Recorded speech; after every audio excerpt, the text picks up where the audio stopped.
Here we go in 3, 2, 1. Folks, what is up? And welcome back to the Vol Talk podcast. You're here with myself, Blake. You're here with my brother, Austin. And we are here, Austin, to talk all things volunteer sports.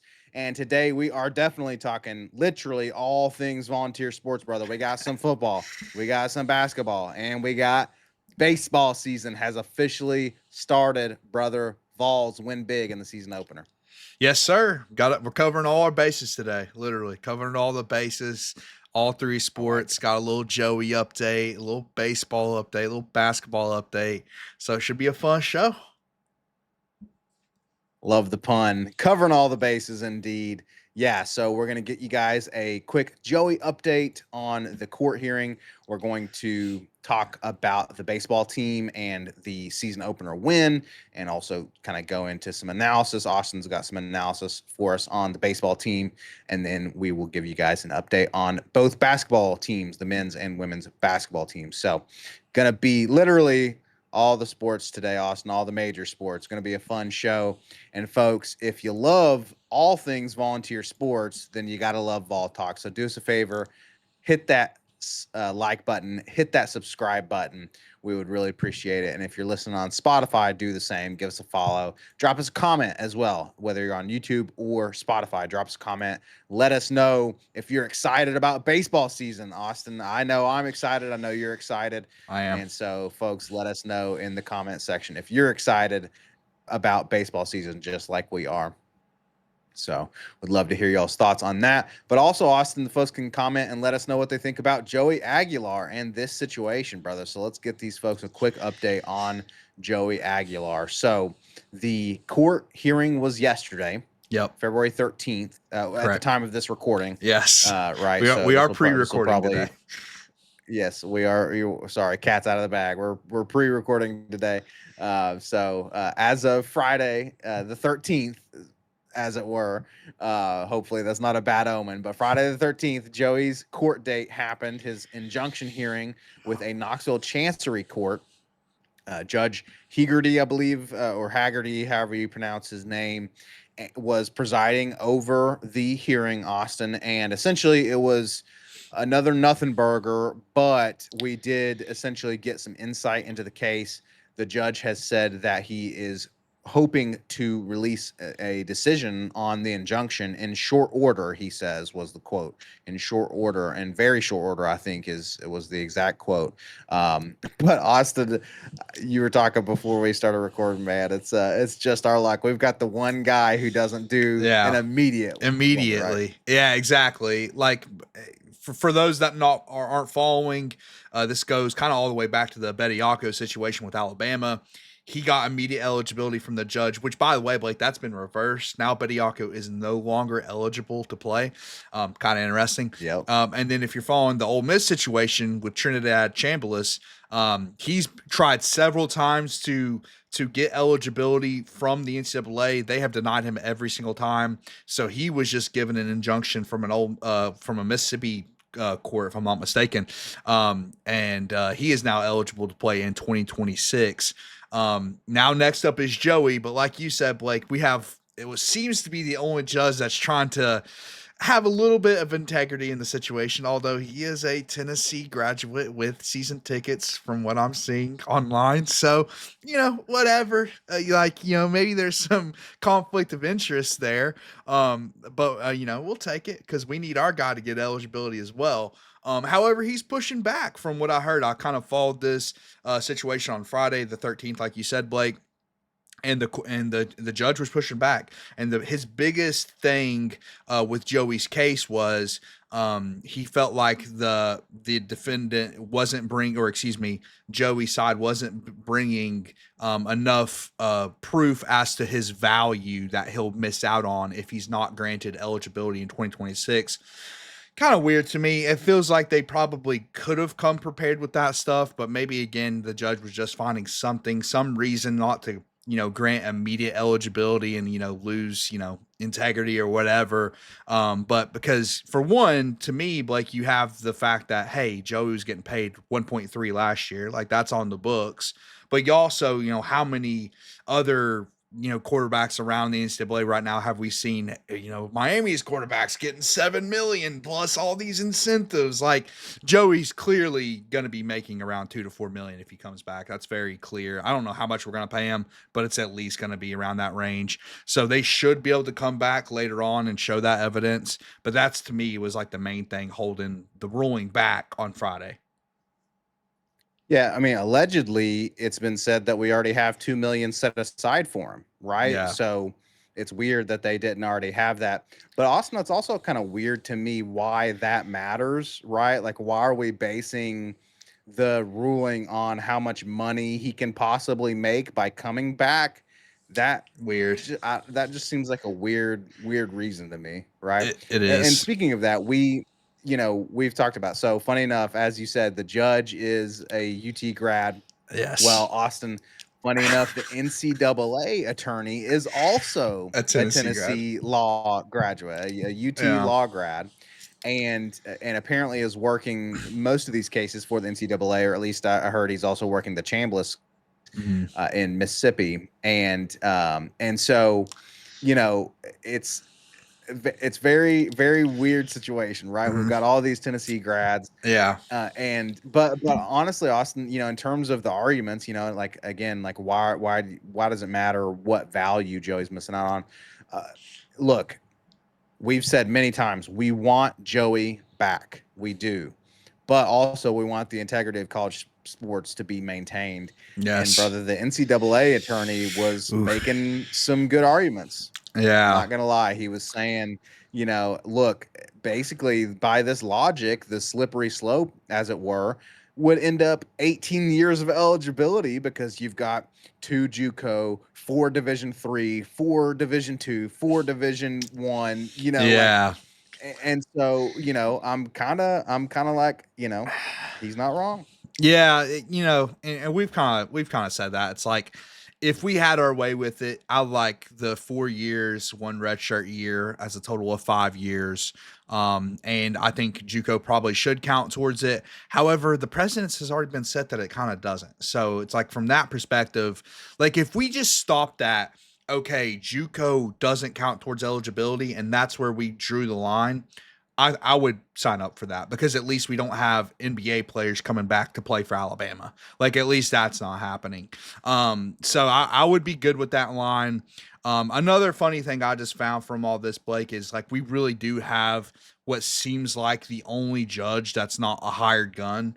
And even if he is a hired gun, he's at least sending it out. Like Bediako's situation, dude, I was telling you before the show, it's like it literally felt like this judge probably in traffic court somewhere, low levels of court, not an actual legit judge, getting a text message and basically faxing over eligibility, like faxing over the injunction. Like that's what it felt like. Because that's how quick it was, dude. Like at least our guy's taking a week. This dude, like it literally happened within an afternoon for Bediako, and he was on the team plane to go play the very next night or whatever. Like that's what it felt like in that situation. So at least our Tennessee grad is, trying to put a legit case together here. The NCAA lawyer thing is hilarious. I actually didn't know that until you told me today that he is also just happens to be a Tennessee grad. And it appears to me, or at least what I've read, they've already kind of lost a court hearing in Mississippi.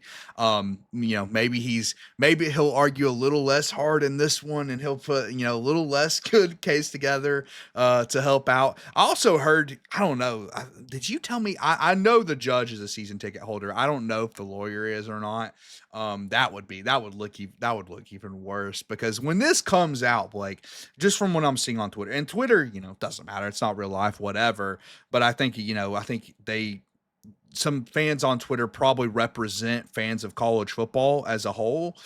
When this comes out that Aguilar gets eligibility, because I think that's where it's going. If I had to guess, it's not going to be a good look, especially when some of these details come out, like people figure out that it was a Tennessee grad and a Tennessee, like people like fans of college football are not going to be happy about it. I can already tell you they were not happy about the Chambliss ruling. Like everyone, like Ole Miss fans are happy. Like they're in their little bubble, right? They're celebrating like, oh, we get Trinidad back for another year. And then everyone else is like, what is happening in college sports? Like the NCAA has absolutely no power over their own eligibility rules, and it seems like no matter what are losing in court right now. Yeah, and look, it's the same can be applied to us right now, right? The rest of college sports will probably be like, "Hey, this is crazy if Joey Aguilar gets Exactly. eligibility." Exactly. And of course, but the fact of the matter is okay, if Ole Miss is getting it, if Alabama's getting it, if everyone else is getting it, then we want a piece of the pie too, right? So Yeah. we're going to take Joey Aguilar back. But we do generally agree that, man, this is crazy that the sport is just kind of going uh just crumbling before our eyes, man. It's kind of nuts. But It is. It is a hey, little you know, nuts. yeah, it's nuts. But again, we'll take Joey Aguilar if we Yeah. can get him for sure. And I do think Joey's case is a little bit different, though. At least, like we can hold our like we can at least cope with that when all this comes out when Joey gets his eligibility, which I hope and I think that's what's going to happen. When that happens, at least we can say this is different than all the other situations. Like I think out of Joey's case, out of all the cases, is the best case. Um, but again, like if I had it my way, I would take college football from 2015 and plop it right here. I'd probably go back to Yeah. the all the conference changes, all the NIL change. Like I would change everything back at this point, dude, if we had our way. But yeah, so but either way, dude, I think our We prediction. Oh, sorry, go ahead, Blake. I was just gonna say we wouldn't want Tennessee to be back where it was in Oh, 2015, oh Lord, but no. Oh Lord, no. No, we would want the please sport to no. be where it was in 2015. Exactly. That Yeah. is correct. But dude, I think we're headed to Joey getting eligibility. Hopefully next week. He said it was going to be in quick order, so hopefully this ruling comes next week, and we'll try to cover it. I don't know if you'll be available or not, Blake, but we'll try to cover on the channel no matter what. When Joey, the ruling comes from this judge. But yeah, I think Joey. I mean, we talked about this, and I'll just say it briefly here, Blake, on this show. I think Joey gives us the best chance to win next year. He's a sure bet. He's already had a year in the system. I'm very intrigued with year 2 of him in Heupel system with most of the players returning on offense. I think it's going to be really good, and I'm pretty excited about it. Oh yeah, yeah, for sure. I agree with you. Absolutely, 110%. Would love to see year 2 Joey Aguilar. Folks, let us know again in the comments what you think. If you're a non-Vols fan, also let us know what you think. Obviously, give us your opinion on this situation. I know that They're we've got some probably mad at non-Vol us. fans that like to watch, Yeah, and that, hey, and it's okay if you disagree with the situation. Let us know. Of course, there's not a ruling yet, but as Austin said, we will keep you guys posted as soon as that information drops. As yeah, Austin noted, I may have spotty availability over the next week or so, but we'll get out some information to you, and we'll definitely cover it in some form or fashion. So stay tuned for that, and of course, subscribe and turn on notifications if you haven't already.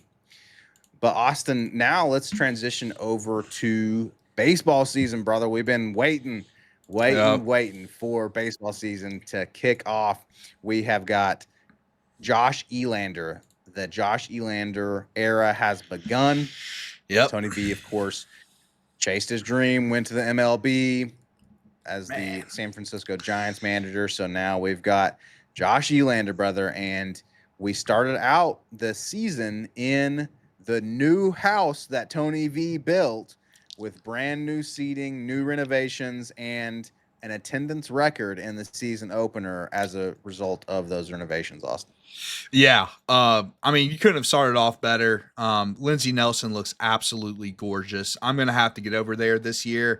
I would love to see a couple games there in the stadium. Unfortunately, tickets are pretty expensive these days, but I'll see if I can get over there, get maybe some post game, in game reporting, Blake, for the people. But Lindsey Nelson looks gorgeous, man. I think they could do even more. I think they have capacity to add even more seating, especially on the other side of the outfield, which is intriguing because, like, dude, I mean, and like you said, you put it perfectly. It is really the house that Tony V built.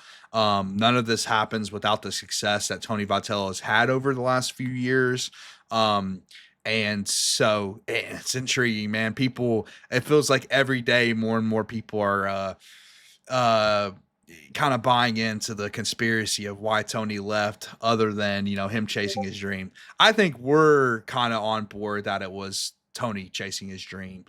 That's where I'm at with it.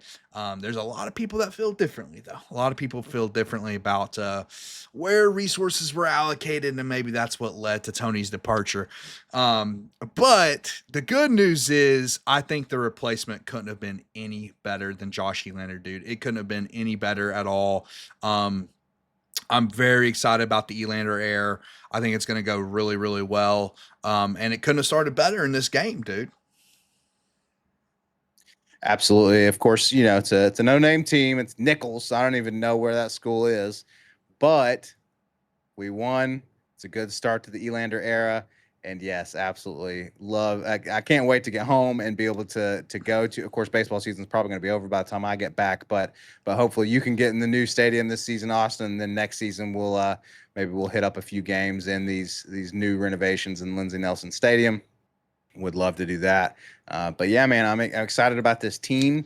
Austin, you were talking to me before we started recording about the changes to this year's team, right? So Yep. there's going to be a lot of new faces, some There familiar is. faces, but a lot of new faces, especially a lot of transfers. Talk us through this lineup, brother. Yeah, I mean, I'll start with the pitching lineup. Tegan Coons is going to be the Friday starter. They kind of released the starting pitching lineup a couple days before, almost a week, I think, before the game last night. And so Tegan Coons is slated to be the ace, the Friday starter. Like, for those that don't know, that don't follow baseball in the SEC or in general in college baseball, typically your Friday starter is like your guy. That hasn't always been the case. I don't know if you remember, on the national championship team, RA started on Saturdays. We kind of had a different philosophy that year, and I don't know if that's going to be the case this year. I think they do believe Tegan Coons is going to be that ace, that Liam Doyle type. Remember last year, Blake, Liam Doyle was the Friday guy. So I think that's going to be the mindset this year. But the two transfers are going to be Saturday and Sunday starters: Landon Mack and Evan Blanco. Evan, I believe, was Henry Ford's roommate at Virginia. I could be wrong about that. Either way, they both played in Virginia together and transferred here. And then Landon Mack, I believe, is from Rutgers. So two new weekend starters as far as pitching is concerned. Remember, Tegan last year was the Sunday starter. A bit spotty. Hopefully he's improved. Yeah. He wasn't like last year. He was like sometimes the Sunday guy, and then other times they're like, let's switch it up. Let's throw somebody else in there. This year, they're relying on him to be the Friday guy, which is a big role in the SEC. So, a lot of new pitching faces that we'll see this year, Blake. Yeah, let's hope that he has grown and improved a little bit since last year. He was a little spotty last year. Not all in all bad, but definitely obvious. I mean, and he's young. He still is young. Yes. He was young last year. He was a freshman last year, right? Yeah. So, but I am a little worried, brother, since he was spotty last year, and we don't have old Frank, the legendary true. pitching coach, anymore, brother. So I'm a little worried. Yeah, that is a good point. I mean, losing Frank's a big deal, but like you said, he was a freshman last year, so I think he's going to improve, and people expect him to. I mean, this guy was like a draft prospect coming out of high school. Like, he should improve and get better, and he was really good last night. I will say, early on, the stuff looked really, really good. He started losing control towards the end of his outing, which is kind of expected in pitching, but he also pitched 6 and 2/3 innings, which is kind of a lot. I don't know if that's going to be the plan. Like, which if things are going well, you're going to leave him in there. Like, things are going to change. Especially once we get in SEC play. Like, it's not always going to be 6 scoreless innings. Like, you can't always rely on that. But the fact that they went into the 7th inning still pitching him is kind of interesting to see. Because again, remember, this is even though Elander basically started his coaching tenure, or his being a legit hitting coach in the SEC with Tony Vitello for years. Like, he's been in the Vitello system. it's still a new guy, still new philosophies. We'll see new pitching coach. Like we don't know how they're going to handle things. So it's going to be interesting to see how that plays out. He looked really good though. Tegan Coons, that is. But the hitting lineup, I'm very, very intrigued by this year, Blake. I think it could be stronger than last year. For one, the reason I think that is because like most of these dudes were on last year's hitting lineup, so you think they'll get better this year.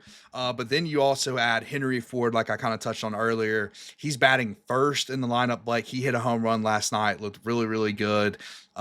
Intrigued by and he was, remember, we covered during the baseball offseason, Blake, we covered him transferring here. He was like the number one player in the transfer portal from Virginia. So Henry Yep. Ford was like a massive, massive pickup. And then another new face, Blaine Brown, was the DH last night, batting second, which is interesting because, dude, usually like the last few years under Vitello, the DH was usually batting towards the end of the lineup. But that tells me that they believe in Blaine Brown as a hitter. Like he hasn't found a position, but they believe in him as a hitter.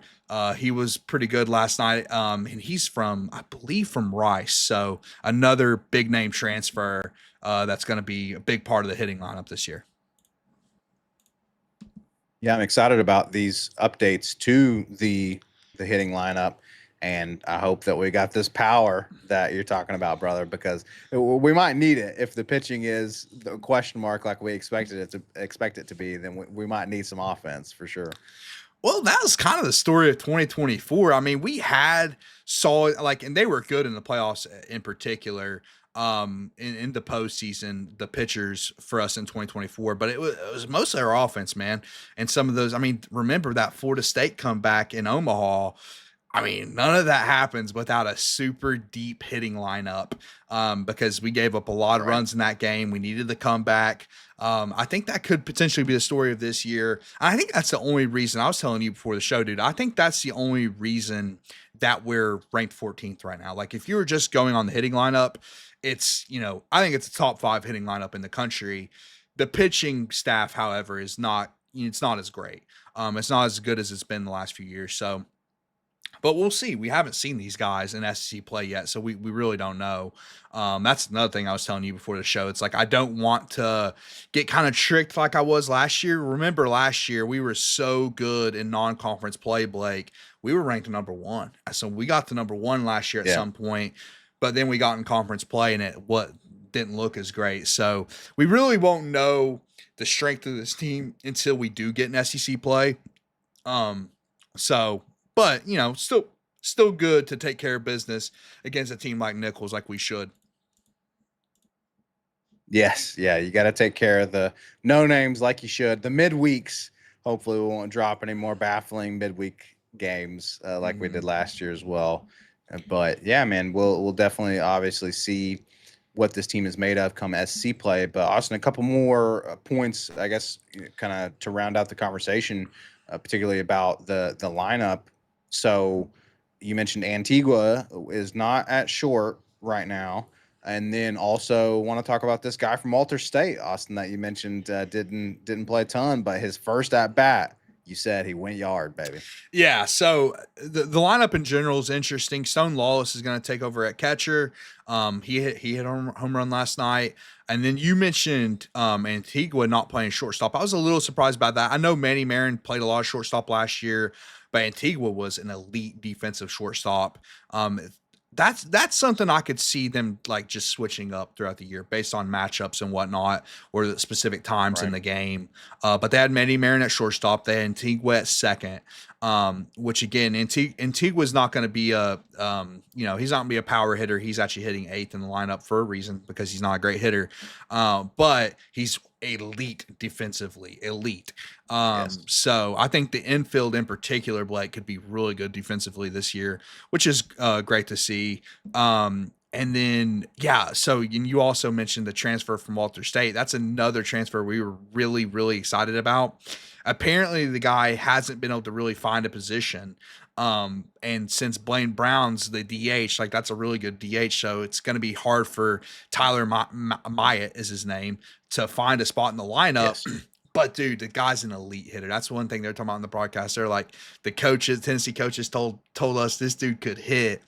And very first AB as a Tennessee Vol, he goes yard, dude. So it's a very deep hitting lineup. It's not just like, oh, like we got a couple guys in the lineup that can have power. Like we have a guy that hasn't even made his way into the lineup yet as a full-time starter that has a lot of power. Showed it last night.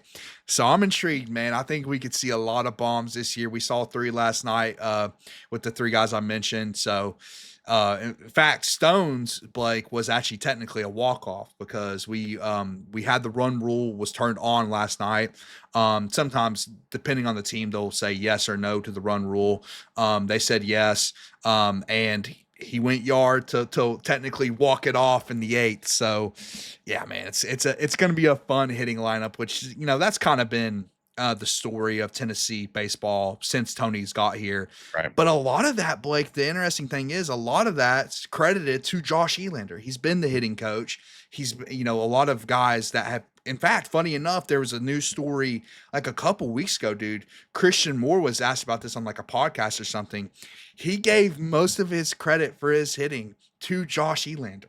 So That's awesome. I expect that to continue going, which again, dude, this is what makes this team exciting. Like that's what makes Tennessee baseball so fun to watch. You never know when we're going to go yard. You basically have 7 guys in the lineup that any moment have the power to go yard. Like it's just so fun to watch. It's been fun to watch like for years now, and I'll expect that to change under Elander, man. Yeah, gonna look forward to all the bombs that we're gonna have under Elander and that continuing, and looking forward to Tyler Myatt, what he can bring to the batting lineup, Stone Lawless, all of them. It should be yet another fun, exciting baseball season, brother. Looking forward to it. And folks, listen, look, as I said at the top of the show, drop your comments. Let us know if you're excited about baseball season. If you are as well, let us know if you're interested in this. We may, Austin, depending on the timing of the games and the difference in our time zones right now between me and you, we may try to do some virtual watch parties for the Tennessee baseball games. So essentially it would be like a fair use video. We would have the kind of, video up, and then we would watch the game with you guys and kind of just yap as the game's going. Again, as much as we can. We may not be able to, depending on timing. We may not, a lot of different factors. But let us know if you're interested in baseball watch parties in the comments, whether you be on Spotify or YouTube. And if there's a lot of interest, then we will do our darndest, Austin, to get that set up. And we could just hang out, man, and talk ball. Like we don't have to necessarily talk about baseball the entire time. Like a baseball game is kind of nice and chill, exactly. Right? Like, there's fun moments and there's big moments in the game, but it's a kind of a chill time, and like it's not always super active. So, we can just talk football, just hang out or whatever, to watch the game together. So I think that's a fun idea. Definitely whenever you're back home, that's something we'll look into. But even this season, we'll see if we can try to set that up at some point if people are interested. So yeah, let us know if you want to watch us yap during a baseball game for 2 or 3 hours. Well, like you said, Austin, it'd just be a hangout, right? It's just time to hang out and yap sports or anything really, while we enjoy watching the Vols, and hopefully a lot of home runs from this Josh Elander team. So folks, we're going to keep a pulse on the baseball team. Austin, as I understand, they're doing a doubleheader today to round out this kind of opening series against Nichols. So hopefully that's a clean sweep in this doubleheader today. And then, of course, we're going to continue to cover these baseball games, folks, as they come down the pipe here. So good start, Austin, to baseball season. Record attendance and a big win. Run ruled against Nichols, your Tennessee baseball Volunteers. So, Austin, we have got more W's to talk about. Men's basketball and women's basketball both won their midweek games. We'll start with the men's basketball, Austin. So we took care of business against Mississippi State. We've got one, possibly a couple, but at least one regular listener that we know, Sven, is a Mississippi State fan. If any other Mississippi State fans exist in our viewers, please let us know in the comments. But we were able to avenge the Lady Vols losing to Mississippi State, Austin, and the men did get a double-digit win. If I'm not mistaken, it was double digits against Mississippi State. But Austin, we were starting to lose our double-digit lead. So Yeah. we're watching the game, and it's starting to slip, and it started to get kind of close late in the Yeah. second half. And I was like, are you kidding me? We're about to blow this again. But then we did, thankfully, finally, Austin, we closed out a second half strong, but it was looking dicey there for a minute in the second half.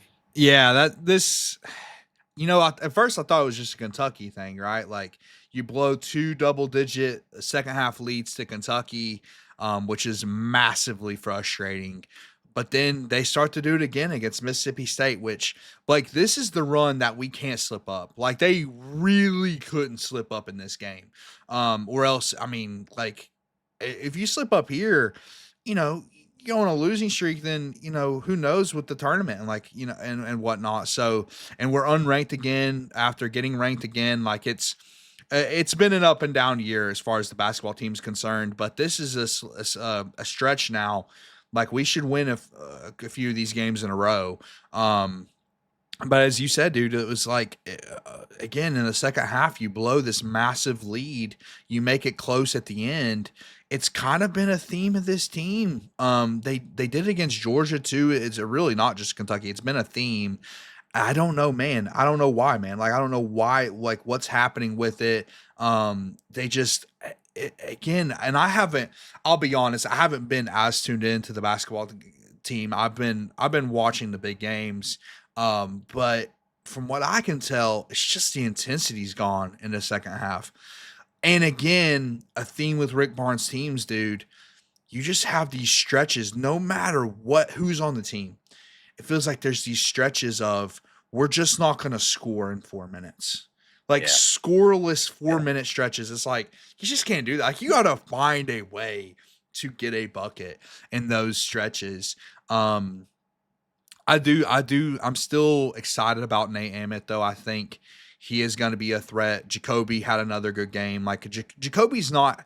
He's been less consistent, but like he can explode offensively. Like he's had those moments this year. We're going to need it, especially you have those games where Emmett's not as aggressive and not getting to the bucket, and so then you need Jacoby to step up and start hitting his jump shots in particular, because Jacoby's really been the only consistent like 3-point shooter. So that's another thing. Like we're gonna need him to be a little bit more consistent down the stretch. But yeah, dude, we're gonna have to finish out this regular season strong heading into the tournament, because I mean, dude, there's so many strong teams this year. That's why I think that the interest in basketball is down, man. Like there's so many strong teams in college basketball, and it just doesn't.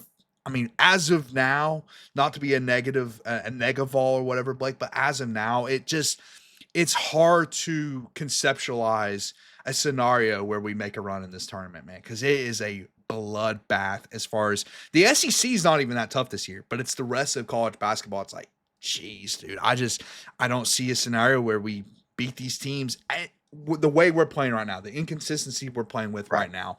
It's going to be tough. The team has shown glimpses, though, right? So Yeah. if the team can kind of start to continue to be more consistent and get rid of these slumps that we go in, and these individual players can be more consistent between Ament and Gillespie and and everyone, right? Then maybe. So obviously we're going to remain faithful to the basketball Vols and Rick Barnes and hope that we can make a run in the SC tournament and then also the NCAA tournament. But just going to need to see a lot more consistency. And yeah, I mean, folks, let us know in the comments, kind of what your feelings are on the basketball team this season so far. I know most of you are kind of like us and we're kind of disappointed, right? And the just kind of the downtick, especially those two losses against Kentucky, man. That was Brutal, that dude. was really just real tough, in the regular season. Again, double-digit leads lost. So Yeah. going to need to see more consistency. Speaking of double-digit leads, Austin, I misspoke earlier. We did not beat Mississippi State by double digits. I mixed up my numbers, a little bit of dyslexia there. So we won 73-64 So just under double digits at 9-point victory there. And again, it started to get a little close there towards the end of the second half before we pulled away again. So, but we got the job done, brother. The men's basketball team will be playing LSU this weekend. And so by the Or today. time this drops, Austin, yeah, exactly. Today at the time of recording, right? So by the time this drops, the viewers may know the results of the LSU game. Hopefully that goes in our Yeah. favor. And True. then the next couple games are looking like Oklahoma and number 19 Vanderbilt coming up next weekend. So, Dude. And we like you gotta said, beat brother, Vanderbilt, man. We gotta beat we Vanderbilt. got to, we I'm got to. so sick of We still those have both of yappy our games fans. against them. Yeah, I'm so I know. sick of those yappy fans, man. Ever since the football embarrassment, we got to get something back on Vandy, dude. Whether it's basketball or it's baseball, which is going to be even more important. Baseball, that series is always super Yeah. intense. But yeah, we got to get back on Vandy. Yes. Yeah. But preferably both. Preferably basketball Correct. and baseball. Yes. And preferably both basketball games. You know, again, we've got both of our games against Vanderbilt still left. So, but we'll definitely keep a pulse on the men's basketball team, folks. Again, hopefully they find their stride at the kind of last leg of this regular season in the SEC. And Austin, speaking of trying to find their stride, the Lady Vols also took care of their midweek opponent. And we've got a big brother for the Lady Vols. Once again, a top 5 matchup in Texas. Brutal stretch here this weekend. Brutal So stretch. It's brutal. That's gonna be brutal. But Austin, we did get a very big, again in the midweek. We got a very big win against Missouri. Freaking 45 points, brother. 98-53 against Missouri. So that was a nice big win. And I guess that's just the state of women's basketball, right? One week you're gonna blow out a team by 45 points, and then the next, a few days later, you'll lose by 40 points to South Carolina. I mean, it's kind of all over the place. Yeah, it is. The South Carolina beatdown was a little disappointing. Like they didn't show a lot of heart in that game. The Kim Caldwell actually talked about it after the game as well, how they didn't show a ton of heart in that game. It just kind of laid down for South Carolina. But yeah, we've kind of talked about that, the state of women's basketball, how it's tough to watch some weeks because like you have a top 20 team and they play a top 5 team, and it looks like they are playing 2 different sports, and it's just totally uncompetitive. Hopefully we can make Texas competitive. We played them competitively the last few years. I mean, really, that's the kind of disappointing thing about this year's women's basketball team or ladies Vols team is that we've played these games competitively last year, year 1, under Caldwell. So year 2 kind of taking a slip, unfortunately, but yeah, hopefully that game against Texas tomorrow, maybe around the time this airs tomorrow, hopefully that game goes well and they can at least keep it close. Yeah, for sure. And brother, the schedule down the stretch here for the Lady Vols doesn't really get any easier. We've got 14 Ole Miss, and then Texas A&M unranked, but then you've got number 10 Oklahoma, number 6 LSU, and number 5 Vanderbilt to round out this stretch of the final stretch of the regular season. That is brutal. It don't get any easier. Top 10 matchups abound, brother. Top 5 matchups abound for the Lady Vols. So yeah, definitely need to find their stride as well and show some heart and play competitively in these games. We're still optimistic about Kim Caldwell and where she's got the direction of the program. Yeah. She's got to keep putting on more steam, keep heading in the right direction. So, well, folks, we will keep a pulse on the Lady Vols basketball team as well and all things volunteer sports. Brother, do you have any final thoughts on this show? We've covered literally all 3 of the major sports. Yeah, covered everything. So hopefully y'all like that. We'll, going forward, I would like to start covering baseball pretty heavily, getting in depth in those games. We like doing that. And then once basketball gets in the SEC tournament, and the college basketball tournament. We'll probably cover those more in depth too, like some game previews and things like that, full game reviews of that nature. And then football will be covering any news as it's starting to dry up here. Any news related to football, of course, keep a pulse on the Joey situation when that pin drops as well.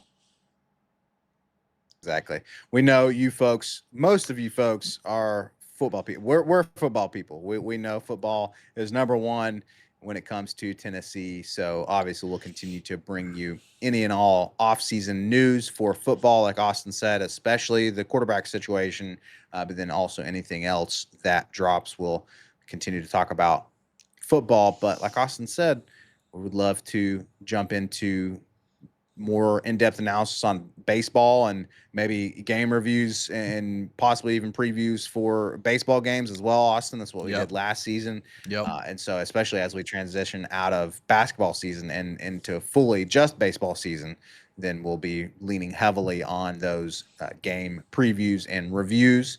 So folks, let us know what you think about that. And then as Austin mentioned as well, as we head into tournament time for basketball, we'll go more in depth on those game reviews as well. Plenty of sports, Austin, plenty of sports to cover for the Tennessee Vols. So we're looking forward to it. But folks, as always, we are going to catch you on the next show.